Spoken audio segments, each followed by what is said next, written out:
Hello ladies and gentlemen, my name is Dietrich and this is a 2024 Volkswagen Jetta Sport.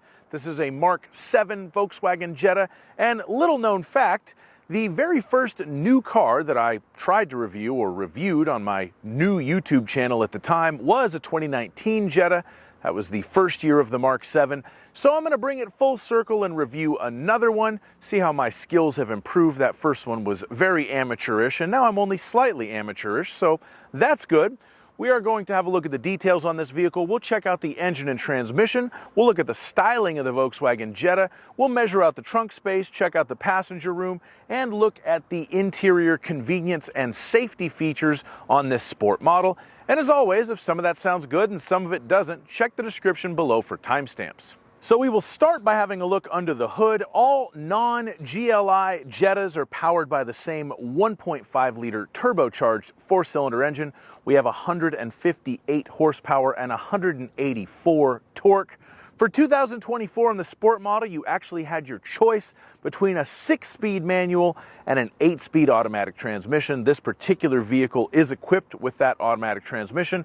And unfortunately for the 2025 model year, the manual will no longer be an option. So pour one out for the 3-pedal model. It's not going to be around anymore. One thing you do get with the Sport model, Volkswagen touts that it has the XDS, the cross differential system. Basically, this is an electronic limited slip differential. So if the car senses wheel spin on one of the front wheels, it will use the analog braking system and pump the brakes on that side of the car to allow the other wheel to give you traction to move forward.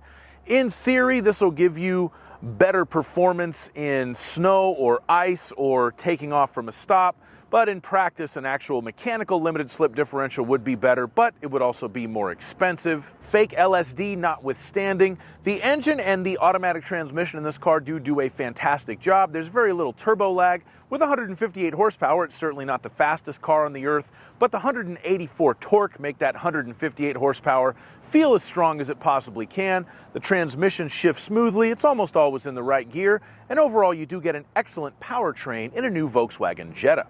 Now we'll talk about styling, and this is an area where the Volkswagen Jetta was once the undisputed king of the segment. I'm talking way back like 20 years ago during the heyday of the Mark 4 Jetta.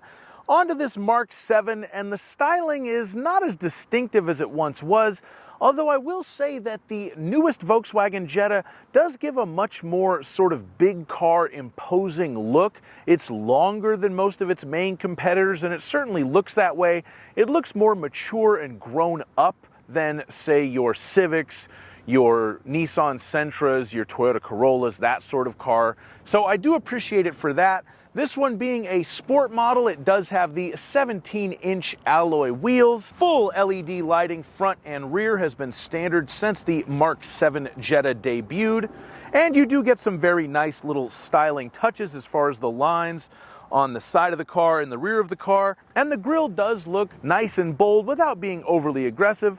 Overall, this is a very nice looking car, but not a fantastic looking one. But it does give you a more mature and larger look than the other cars in the class, so if that's what you're going for, buy a new Jetta. Okay, now it's time to measure out the trunk space in this Jetta, so I'm going to open up the trunk, get my laser tape measure, hit my head on the trunk, and then do some measuring. The length of the trunk from the back of the back seat with the seat up to the rear portion of the trunk, 3 feet and 7 inches. The width of the trunk at the rearmost portion, what I call the golf club hole, from there to right there, 4 feet and 6 inches in width. The minimum width of the trunk area in between where the wheel wells are, 3 feet and 4 inches. The height of the inside of the trunk, 1 foot and 11 inches. And we do have a little cargo light back here, but this is really kind of finished in just bare primered metal. A little bit disappointing. Volkswagen used to do a nicer job on stuff like that, but hey, none of us are as good as we used to be. But if I pull down these little guys right here, we can fold down the back seats. The approximate length of the cargo area with those back seats folded down is 6 feet. You will notice you have a pretty substantial hump with the back seats folded down. They don't fold flat. That's more acceptable in a Jetta sedan than it is in a new Honda CR-V, which all the new CR-Vs do, so I guess I can cut Volkswagen some slack on that one. And if you want to lift something into the back of your new Volkswagen Jetta, you will need to lift it 2 feet and 7 inches off of the ground. And just for fun, let's have a look under here. Boom! We got a space saver spare tire with some tools, and if I'm not mistaken, you'd probably have enough room to fit a full-size spare in there if you wanted to. You could definitely fit a little bit bigger wheel than what's in there now, so that's cool. You still get a spare tire on a Volkswagen Jetta. It's not a full-size. They used to be full-size, but it's in there. Now we're going to measure out the passenger space, and for this test I use myself. I'm 6'5", so let's see if I can sit behind myself in a Jetta Sport.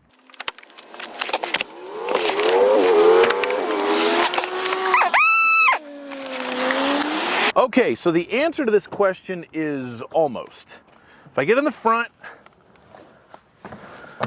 I have enough knee room, I have enough headroom. So I fit in the front, obviously, with the seat adjusted as so. When I get in the back, I almost have enough knee room and I don't quite have enough headroom. I could ride back here, it's not super comfortable. There's really almost no room behind me in my natural driving position. And on this model, we have no air vents. We have no ability to charge our mobile devices in the back seat. We do have a center armrest with some cup holders, but that's about all you get in the back seat of a 2024 Jetta Sport.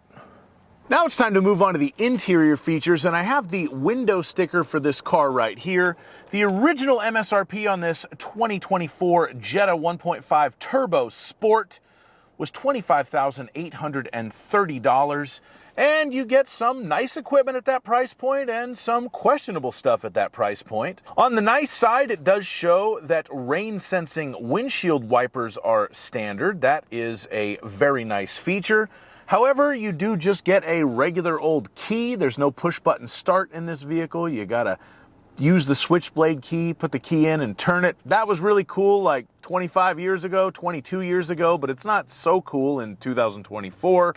No moonroof, no power seats, no wireless Apple CarPlay. None of that stuff is on this car either. However, you do have regular Apple CarPlay. You have to plug it in with a cord to make it work. And of course, Android Auto as well, if you swing that way. Heated front seats are standard on the Sport model. You have AM and FM radio, but no satellite radio. You have 2 front USB data ports to either charge your phone or use the aforementioned Apple CarPlay and Android Auto. And they are fast charging ports, and you have a 12-volt cigarette lighter style power outlet as well. You do get the Volkswagen digital cockpit. They say it's an 8-inch non-configurable digital instrument display. It is relatively limited in what you can look at, but it does look nice and it looks relatively modern, and I think that's appropriate and a nice feature at a car of this price point. The touchscreen is only a 6.5-inch unit. That's a little bit small even for a base model in 2024. But if you spend some more money, you can get a larger touchscreen in a Jetta. You have some very nice cloth seats with contrasted piping in the Sport model. They're kind of eye-catching and a nice thing to look at. You have single-zone climate control, and it looks relatively basic, but it is able to do something that I really, really like in a car, which is do finite adjustments between where the air is blowing. So you can have it all on your face, mostly on your face, and a little bit on your feet, and really kind of fine-tune where the air is blowing on a long drive especially. I like that feature, and that's typically something you only get in base model cars. Usually on more expensive models, you can't control where the air is pointing as well as you can on a base like this. So that's cool. And one thing that I often complain about in base model cars is having to hit the flippy tab to adjust the rearview mirror. An auto-dimming rear view mirror is standard on a Jetta Sport. I like that very much. And this one actually has the auto-dimming rear view mirror with compass and home link. So we have the fanciest of all available rear view mirrors on this 2024 Volkswagen Jetta Sport. Now we'll move on to the safety features in this Jetta, and it has what Volkswagen calls IQ.DRIVE. So this gives us a few things.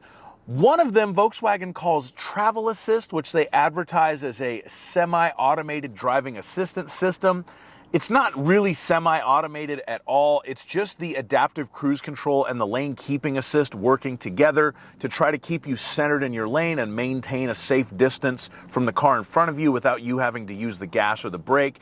In the manual, it specifically says you need to keep your hands on the wheel at all times and your eyes on the road to use this. So don't be fooled into thinking this is any kind of self-driving system. It's just adaptive cruise control and lane keeping, which are very nice features, but I don't know if it's fair to call it semi-automated. It's a driver assistance feature. That's it. We also have the front assist. That is the forward collision warning and the emergency braking, and that can see pedestrians as well as other vehicles. You have blind spot monitoring in this car, so we do have the little lights in the rearview mirror that will light up when there is a vehicle in the blind spot.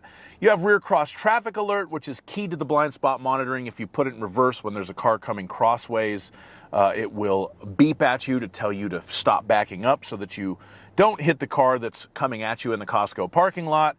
And Volkswagen has something called emergency assist, which means that if the vehicle thinks that you have lost consciousness or passed out or died or had a heart attack or something, and basically you're not responding or doing anything as a driver, it can bring itself to a complete stop and actually use its telematics system to call for help to try to get you an ambulance. That is a cool feature. I hope none of you watching ever have to make use of it. You won't even know if you do, but I do give Volkswagen respect. That is kind of a unique safety feature in this class, and it's one that I kind of like. Thank you so much for watching my review of this 2024 Mark 7 Jetta. I liked the first Mark 7 that I drove. I still like this one. It's not quite the class leader that it once was, but still a really cool car. If you liked my video, please give me that thumbs up, subscribe to my channel, and have a great day. Bye-bye.